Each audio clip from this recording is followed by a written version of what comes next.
بسم الله الرحمن الرحيم. الحمد لله نحمده ونستعينه ونستغفره ونؤمن به ونتوكل عليه ونشهد أن لا إله إلا الله وحده لا شريك له ونشهد أن سيدنا وسندنا وحبيب طبيب قلوبنا وأرواحنا وأولانا محمدا عبده ورسوله. أما بعد، فأعوذ بالله من الشيطان الرجيم. بسم الله الرحمن الرحيم.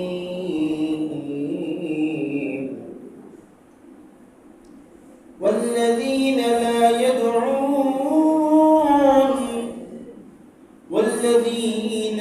يدعون مع الله إلها آخر ولا يقتلون النفس التي حرم الله إلا بالحق ولا يزنون ومن يفعل ذلك يلقى أثاما إلى الآخر الآية. قال النبي صلى الله عليه وسلم: لا يؤمن أحدكم حتى أكون أحب إليه من والده وولده والناس أجمعين. قال الشاعر العلام: दिल की सूरज डूब रही है हम लोगों के सामने, रोज महशर में क्या जो बहाई मुस्तफा की सामने। अल्लाहुम्मा सल्लि अला मुहम्मदिन, সকলে মহব্বতের সহিত পড়ি। अल्लाहुम्मा सल्लि अला मुहम्मदिन ওয়া আলা আলি मुहम्मद كما صليت على إبراهيم وعلى آل إبراهيم إنك حميد مجيد.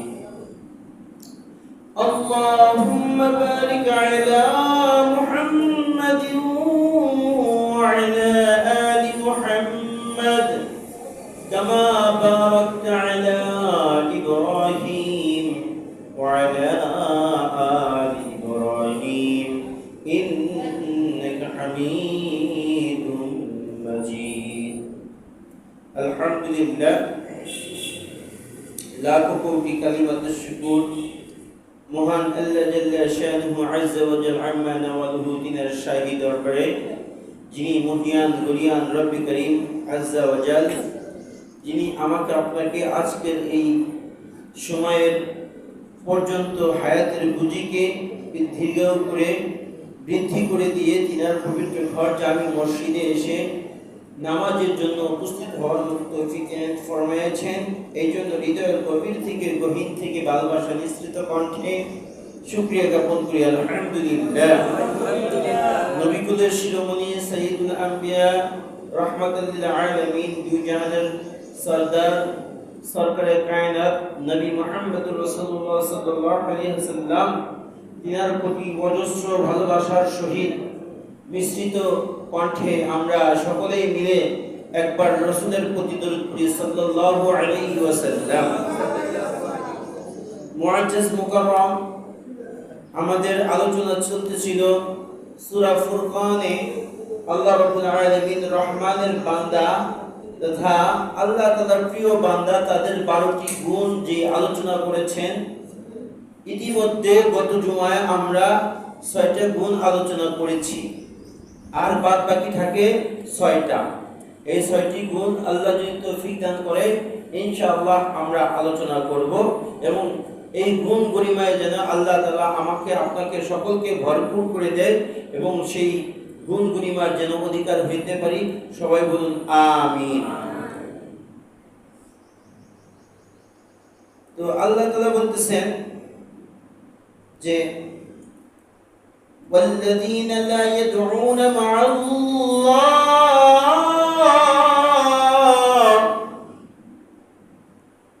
মুমিন তো তারাই যারা লা ইয়াদউনা মা আল্লাহ আল্লাহর সাথে কাউকে শরীক করবে না, আল্লাহ তাআলার সাথে অন্য কাউকে ইলাহ হিসেবে মানবে না, আল্লাহ সুবহানাহু ওয়া তাআলার সাথে অন্য কাউকে উপাস্য হিসেবে গ্রহণ করবে না, তারাই মুমিন।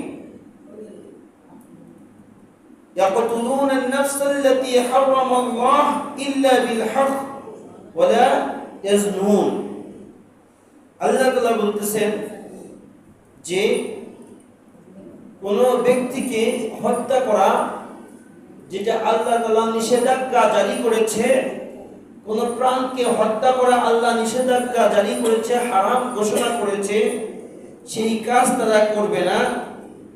ওমাই ইয়াফআল যালিকা ইয়ালকা আসামা। আর যদি সেই কাজ কোন ব্যক্তি করে তাহলে তার জন্য শাস্তি অবধারিত, সে শাস্তির সম্মুখীন হবে। তাহলে মুমিনের একটা গুণ, ইবাদুর রহমান আল্লাহর বান্দার একটা গুণ হবে যে সে আল্লাহ ব্যতীত কাউকে উপাস্য হিসেবে মানবে না, আল্লাহ তাআলার সাথে কোনো শরীক করবে না, এবং আল্লাহর যে বিধান কাউকে হত্যা করা যাবে না, আল্লাহর বিধান কাউকে হত্যা করা যাবে না। আর যদি কেউ হত্যা করে তাহলে শাস্তির সম্মুখীন হবে।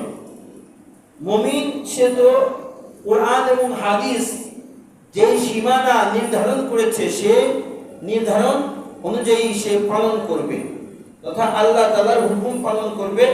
এটা মুমিনের একটা গুণ, অন্য কারোর সাথে আল্লাহ তাআলার সাথে শরীক করবে না। আর যেই ব্যক্তি এই কাজ করবে সে বিপদের সম্মুখীন হবে। আর আল্লাহ তাআলা তাকে কেমন ধরনের শাস্তি দিবেন? ইদআফ লাহুল আযাব ইয়াওমাল কিয়ামা ওয়া ইয়াখলুদু ফীহি মুহানা। আল্লাহ তাআলা হুকুম না মানার কারণে, নিষেধাজ্ঞা না মানার কারণে সে যদি হত্যা কার্য করে, এরকম কাজ করে, তাহলে আল্লাহ তাআলা কিয়ামতের দিন তাকে ডবল শাস্তি দিবেন, শাস্তির সম্মুখীন করবেন। সে সেইখানে চিরলাঞ্ছিত এবং ধিক্কার পাবে, সেই স্থানে আবাসস্থল হবে, সেই স্থানের বসবাসকারী হবে। হ্যাঁ, এইখানে আবার আল্লাহ তাআলা বলতেছেন ইল্লা মান তাবা আও আমানা ওয়া আমিলা সালিহান ফাউলাইকা ইউবাদদিলুল্লাহ সাইয়্যাতিহিম হাসানাতিন ওয়া কানা আল্লাহু গফুরুর রহিমা। কিন্তু যারা তওবা করে ঈমান আনয়ন করে, যারা তওবা করে ঈমান আনয়ন করবে, আল্লাহ সুবহানাহু ওয়া তাআলা তাদের তওবা গ্রহণ করবে, তাদেরকে মাফ করবে। আর তাদের ফাউলাইকা ইউবাদদিলুল্লাহ সাইয়্যাতিহিম, তাদের যত খারাপ আচরণ ছিল, খারাপি ছিল, সেই খারাপি আচরণকে আল্লাহ তাআলা এই মন্দকে ভালো দ্বারা পরিপূর্ণ করে তাকে মাফ করে দিবেন। এবং কি তার জন্য আল্লাহ তাআলা হচ্ছে গফুর ও গফফার, আল্লাহ তাআলা ক্ষমাশীল, আল্লাহ তাআলা মাফ করে দিবেন।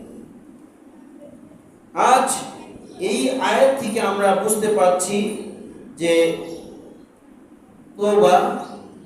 তওবা করতে হবে। আমাদের গুনাহের জন্য যদি তওবা করতে পারি তাহলে আল্লাহ তাআলা মাফ করে দিবেন। এখন এইখানে দেখেন ইল্লা মান তাবা ওয়া আমানা, তাদেরকে আল্লাহ তাআলা মাফ করবেন, তাদেরকে আল্লাহ তাআলা ক্ষমা করবেন যারা ঈমান আনবে এবং আল্লাহ তাআলার কাছে মাফ চাবে। আর যারা মুসলমান দাবিদার তবে যদি ওই কাজগুলো করে, আল্লাহ নিষেধাজ্ঞা যদি না মানে, আল্লাহ যেটা হারাম করেছে সেই হারামকে যদি না মানে, তাহলে সে মুসলমানের যে একটা এরিয়া, একটা গন্ডি, কোরআন হাদিসের যে একটা গন্ডি বা এরিয়া আছে, সেই এরিয়া থেকে সে বাইর হয়ে মুসলমানিত্বর যে মালা গলায় ছিল, সে মুসলমানিত্বর মালা থেকে বাইর হয়ে চলে গেছে। মুসলমানিত্ব যে রশিটা তার গলায় ছিল, সেই রশি আর গলায় নাই। এই জন্য আল্লাহ তাআলার বিধানকে পালন করতে হবে, আল্লাহর বিধানগুলোকে চির সত্য হিসেবে জানতে হবে, মানতে হবে। وهو الذي خلق من الماء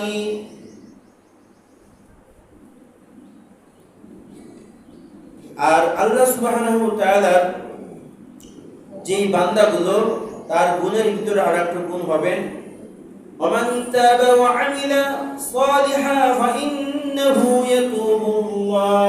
يتوب إلى الله متابا। আর আল্লাহ তাআলার কাছে যখন ক্ষমা চাবে, আল্লাহ তাআলা তাদেরকে ক্ষমা করবে, আল্লাহ তওবা কবুল করবে। সৎকর্ম করে সে প্রত্যাবর্তন স্থল আল্লাহর দিকেই ফিরবে, মাতাবা, আল্লাহ তাআলার ঠিকানার দিকেই সে প্রত্যাবর্তন করবে। তথা যে ব্যক্তি, এক ব্যক্তির ঘটনা, সেই ব্যক্তি 100টা খুন করেছে। কয়টা? 100টা খুন করেছে। খুন করার পরেও আল্লাহ তাআলার কাছে ক্ষমা প্রার্থী হয়েছে, ঈমান আনয়ন করেছে, আল্লাহ তাআলা তাকে ক্ষমা করে দিয়েছেন এবং তার সেই মন্দ যে আচরণগুলো ছিল সেগুলো ভালোতে রূপান্তরিত করেছেন। এরকম ইতিহাস রয়েছে। আল্লাহ তাআলা ক্ষমাশীল, এটাই প্রমাণ করে। এবং কি মুমিন বান্দার গুণ হবে, والذين لا يشهدون الزور وإذا مروا باللغو مروا كراما। মুমিন বান্দার, ইবাদুর রহমান, আল্লাহ তাআলার রহমানের বান্দার আর একটা গুণ হবে والذين لا يشهدون الزور, সে কি মিথ্যা সাক্ষ্য দিবে না।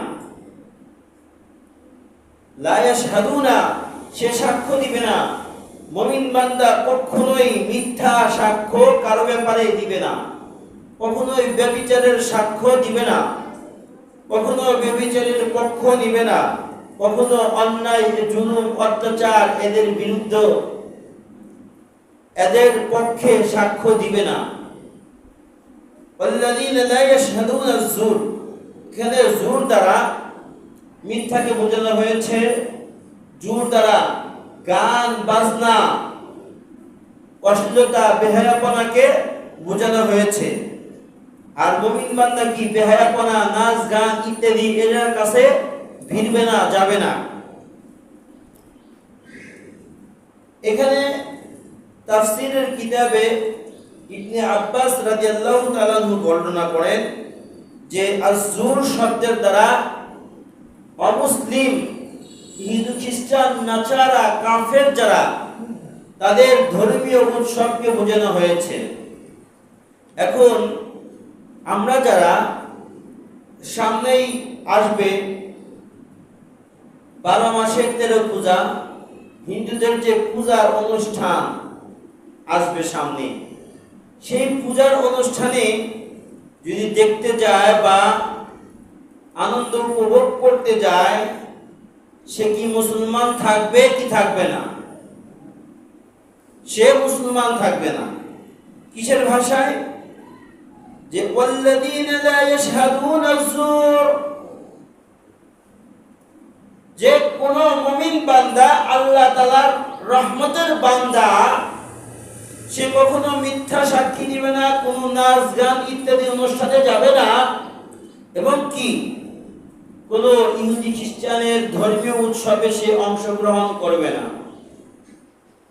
তাহলে এইখান থেকে প্রতীয়মান হয় যে আমরা মুসলমান যারা পূজার মণ্ডপে যাই, তাদের সঙ্গে আনন্দ ভাগাভাগি করি, এবং যারা বলে ধর্ম যার যার, উৎসব সবার, এই কথা, এই স্লোগান, এই শয়তানি কুপ্রবঞ্চনার মাধ্যম দিয়া আলাদা মুসলমানদেরকে ডেকে নিয়ে যায়। আর যে সমস্ত মুসলমানরা এই অনুষ্ঠানে তাদের সাথে কাঁধে কাঁধ মিলায় সারিবদ্ধ হয়ে অনুষ্ঠান উপভোগ করে, তারা ইবাদুর রহমান, আল্লাহ তাআলার বান্দা হিসেবে গণ্য হবে না। আল্লাহ তাআলার রহমতের বান্দা হিসেবে, মুমিন বান্দা হিসেবে তারা গণ্য হবে না। যদিও পথ চলাকালে এরকম ধরনের সিচুয়েশন এসে যায়, তাহলে সেই বান্দাগুলো কি করবে? ওয়া ইযা মাররু বিল্লাগwi মাররু কিরামা। যদি এরকম সিচুয়েশন আসে যায়, তাহলে সে আল্লাহ তাআলার আদেশ এবং নিষেধের দিকে তাকিয়ে সে নিজেকে সুন্দর সাবলীলভাবে হেফাজত করে ওইখান থেকে চলে যাবে, ওই স্থানে থেকে সে অতিক্রম করে চলে যাবে যদি সম্মুখীন হয়। এবং ইবাদুর রহমান আল্লাহর বান্দার আরেকটা গুণ, والذين إذا ذكروا بآيات ربهم والذين إذا ذكروا بآيات ربهم لم يخروا عليها سما عميانا। যে কোনো মুমিন বান্দার সামনে যখন আল্লাহ তাআলার বরত্ব ঘোষণা করা হয়, আল্লাহ তাআলার নির্দেশন, আল্লাহ তাআলার আয়াত কারিমা যখন তেলাওয়াত করা হয়, বর্ণনা করা হয়, তখন সে এরকম আচরণ কখনোই করে না যেমন একজন বধির এবং একজন অন্ধ। সে যেমন ভালো কথা শোনে না, যেমন দিনের দাওয়াত দিতে গেলে মানুষ যদি দিনের দাওয়াত দিতে যায়, সে দিনের দাওয়াতকে প্রাধান্য না দিয়া দুনিয়াবি চিন্তা ভাবনা, দুনিয়াবি কার সাজিতে মগ্ন হয়। কিন্তু মুমিন বান্দার গুণ হবে, যখনই আল্লাহ এবং রাসূলের ব্যাপারে আলোচনা করবে, ইসলামের ব্যাপারে আলোচনা করবে, আল্লাহ তাআলার নির্দেশনা সমূহ আলোচনা করবে, তখন মুমিন বান্দা সে ওই বধিরের মতো, ওই অন্ধের মতো, ওই ঠসার মতো আচরণ না করে সে আল্লাহ তাআলার মহত্বগুলো শুনবে, গুণাবলীগুলো শুনবে। আর যখন তার সামনে আসবে, তার ব্যাপারে আয়াতে কারিমা পেশ হইতেছে, ইযা তুলিয়াত আলাইহিম আয়াতুনা যাদাতুহুম ঈমানা, যখন তার সামনে আল্লাহ তাআলার আয়াতে কারিমা নির্দেশনাগুলো আলোচনা করা হয়, যাদাতুহুম ঈমানা, তার ঈমান আরো চাঙ্গা হবে, তার ঈমান আরো বৃদ্ধি হইতে থাকবে। এছাড়া যারা আল্লাহ তাআলার রহমানের বান্দা থেকে, আল্লাহ তাআলার মুমিন বান্দা থেকে যারা খারিজ, তারা অন্ধের মতো আচরণ করবে। এবং কি তাই নাকি? যে অন্ধের মতো কেমন আচরণ, নিকৃষ্টতম আচরণ হবে, তারা ওইরকম কিয়ামত দিবসে আল্লাহ তাআলার সামনে অন্ধ হয়ে এবং ঠসা হয়ে, বধির হয়ে আল্লাহ তাআলার সামনে দাঁড়াবে, কারণ তাদের ভালো জিনিস ভালো লাগে নাই। এখন আমাদের সমাজে এরকম নেতা আছে কি নাই? এরকম নেতা অনেক আছে, যারা স্থানীয় নেতৃত্ব দেয় জনগণের মাঝে, কিন্তু ইসলাম সম্পর্কে তার অনীহা এবং ইসলাম সম্পর্কে সে ঠসা কর্ণপাত করতে চায় না, ইসলামী কথা শুনতে চায় না। আর মুমিন বান্দার আরেকটা গুণ, মুমিন বান্দা আল্লাহ তাআলার কাছে কি চায় জানেন? আল্লাহ তাআলার কাছে চাইতেছে, والذين يقولون ربنا هب لنا من أزواجنا وذريتنا قرة أعين وجعلنا للمتقين إماما। মুমিন বান্দা, রহমতের বান্দার আরেকটা গুণ হলো, والذين يقولون ربنا, আয় আল্লাহ, আয় আমাদের রব, হাব লানা মিন আজওয়াজিনা ওয়া যুররিয়াতিনা, আমাদেরকে এমন স্ত্রী সন্তান দান করুন, এমন স্ত্রী এবং এমন সন্তান সন্তানাদি, এমন সন্তান সন্তানাদি দান করেন যেই স্ত্রী সন্তান এবং সন্তানাদিদেরকে দেখলে আমাদের চক্ষু শীতল হয়ে যায়। যার ঘরে ভালো সন্তান, ভালো কন্যা রয়েছে, কথা বললে শোনে, নামাজের যখন আজান হয় সন্তান দাঁড়ায় যায় মালিকের কুদরতি চরণে সেজদার জন্য। যখন মসজিদের মিনার হইতে আজান হয়, কলিজার টুকরা মা জননী, আমার মা, আমার কন্যা মালিকের কুদরতি চরণে সেজদার জন্য দাঁড়ায় যায়। কতই না উত্তম আদর্শ, মতাদর্শ, কতই না উত্তম আখলাক চরিত্রের অধিকারী। এরকম সন্তান যেই ঘরে রয়েছে, তাদের বাবা মা যারা রয়েছে, তাদের চক্ষু এই সন্তানের আদাবিয়াত আখলাকিয়াত দেখে তাদের চক্ষু ঠান্ডা হয়ে যায়, তাসুরুন নাজরিন হয়ে যায়, তাদের চক্ষুটা শীতল হয়ে যায়। এরকম দোয়া, এরকম ফরিয়াদ আল্লাহ তাআলার কাছে জানায় ওই সমস্ত অভিভাবক যারা আল্লাহ তাআলার প্রিয় বান্দা। এবং কি দোয়া করে, ওয়াজআলনা লিল মুত্তাকিনা ইমামা, আয় আল্লাহ আমার সন্তানকে ওরকম তোমার পথের দিশারি, তোমার পথের নেতা বানাও, যে পথে চললে তুমি খুশি।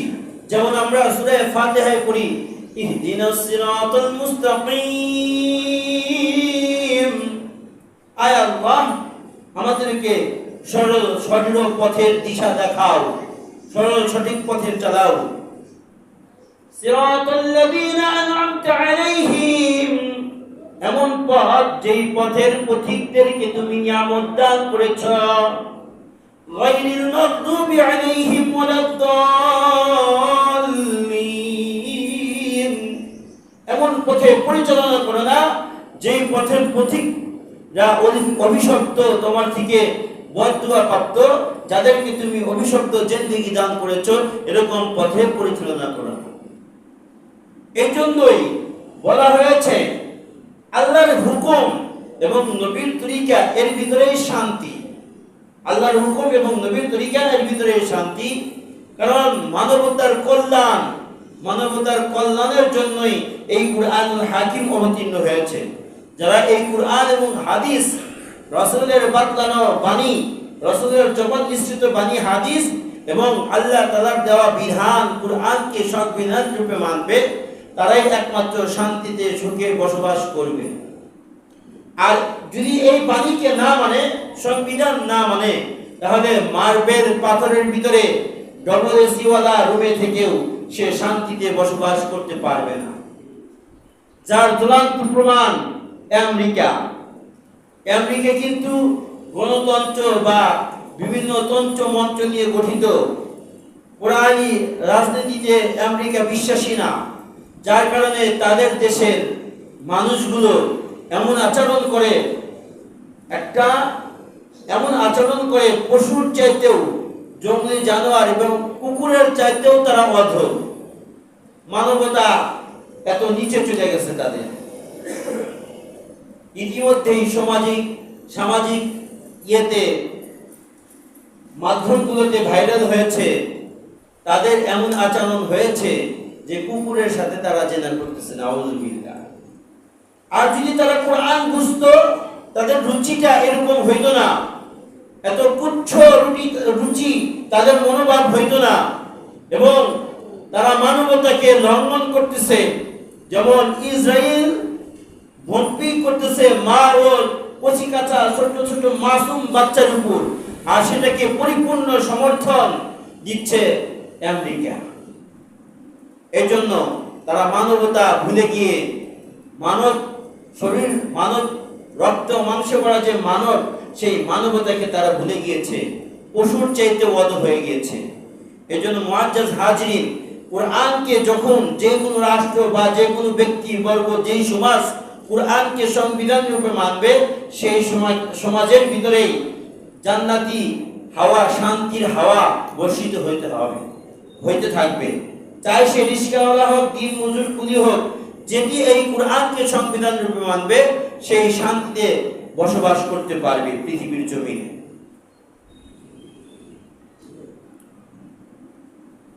আল্লাহ সুবহানাহু ওয়া তাআলা আমাকে আপনাকে এইগুলোর উপরে আমল করার তৌফিক দিলেন ফরমান। আর আরেকটা গুণ, মুমিনের আরেকটা গুণ হইতেছে উলাইকা ইউজাউনাল গুরফা বিমা সাবারু ওয়া ইউqawna ফিহা তাহিয়াতাও ওয়া সালামা। যে আরেকটা গুণ হবে মুমিন বান্দা ধৈর্য ধারণ করবে। যেমন আল্লাহ তাআলা বলতেছেন ওয়াস্তাঈনু বিস-সাবরি ওয়াস-সালাহ, যে তোমাদের যা কিছু দরকার আমি আল্লাহ তাআলার কাছে ধৈর্য এবং সবরের মাধ্যমে, সালাত এবং ধৈর্যের মাধ্যমে চাও, আমি আল্লাহ তাআলা তোমাদের অভাব পূরণ করে দিব। আমার আপনার যে মালিক আল্লাহ, তার কাছে একটা জিনিস নাই, কি নাই? অভাব। অভাব নামে একটা বস্তু আল্লাহ তাআলার কাছে নাই। তাহলে সেই যার কাছে অভাব নাই তার কাছে যদি চাই, আল্লাহ তাআলার কাছে যদি চাই, আমার আপনার অভাব থাকবে না। এই জন্য আল্লাহ তাআলার খাস গোলাম হইতে হবে। আর যখনই সবর এবং ধৈর্যের মাধ্যমে আল্লাহর কাছে চাবো, তখন আল্লাহ তাআলা আমাকে আপনাকে জান্নাতের সুউচ্চ একটা মাকাম, একটা মহল দান করবেন। কিসের জন্য? ধৈর্য এবং সবরের মাধ্যমে। আর সেই জান্নাতি হুর গিলামার এবং ফেরেশতারা আমাকে আপনাকে শুভেচ্ছা স্বাগতম জানাতে থাকবে। কিসের মাধ্যমে? এই ধৈর্য এবং সবরের মাধ্যমে। আর সেখানে খালিদিনা ফিহা হাসুনাত মুস্তাকাররা ওয়া মুকামা, সেখানে জান্নাতীরা চিরস্থায়ী বসবাস করবে। কতই না উত্তম স্থান তাদের জন্য। এই জন্য আমরা এই যে গুণ গরিমাগুলো আলোচনা করলাম, এই আলোচনাগুলো আমাকে আপনাকে আল্লাহ তাআলা মানা এবং আমল করার মতো তৌফিক দিনের ফরমান, আমিন। তাহলে দ্বিতীয় নাম্বার খণ্ডের আলোচনা চলল যে একজন মুমিন বান্দা তার আচরণ ব্যবহার কেমন হওয়া উচিত। যেমন আমরা আলোচনা করলাম যে মুমিন বান্দা আল্লাহ তাআলার কাছে চাবে, সেই মুমিন বান্দা আল্লাহ তাআলার কাছে সমস্ত গুনাহ থেকে, সমস্ত নাফরমানি থেকে হেফাজত হয়ে আল্লাহ তাআলার কাছে মাফ চাবে।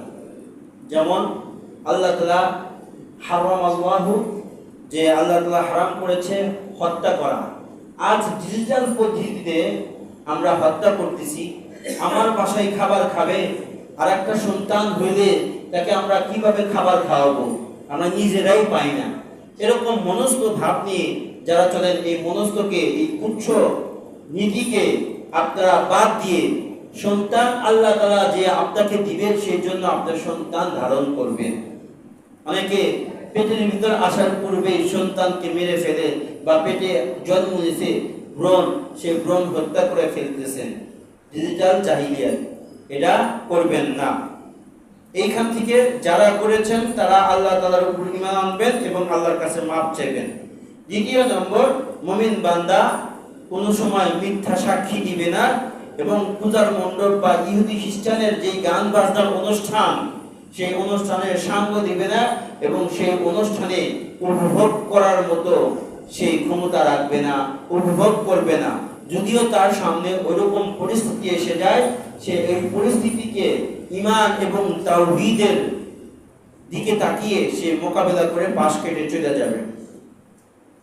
এরপরে তৃতীয় নম্বর গুণ হইতেছে, যখন তাদের সামনে ইদা যুকিরাল্লাহ, আল্লাহ তাআলার আয়াত সমূহ, নির্দেশনা সমূহ আলোচনা করা হবে, সে মন দিয়ে এবং সে অক্লান্ত দিক তাকিয়ে শ্রাতক পাখির ন্যায় সে শ্রবণ করবে এবং সেই অনুযায়ী আমল করবে এবং আল্লাহ তাআলার কাছে দোয়া করবে।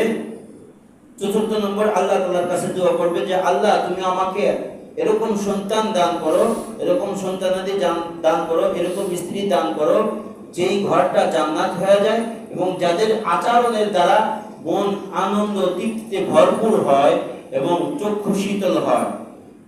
এরপরে ধৈর্য এবং সবুর, তারা আল্লাহ তাআলার কাছে জান্নাতের সুউচ্চ মাকাম কামাই করবে ধৈর্য এবং সবরের মাধ্যমে, এবং সেখানে চিরদিন থাকবে এবং আল্লাহ ব্যতীত কাউকে শরীক হিসেবে, ইলাহ হিসেবে মানবে না। এরকম কয়েকটা গুণ আলোচনা করলাম। এই আলোচনার উপর আমাকে আপনাকে আল্লাহ তাআলা আমল করার মতো তৌফিক এনায়েত ফরমান। আমিন। যারা সুন্নাত পড়েন না, এই 4 রাকাত করে ফরজ জমা করে নিন।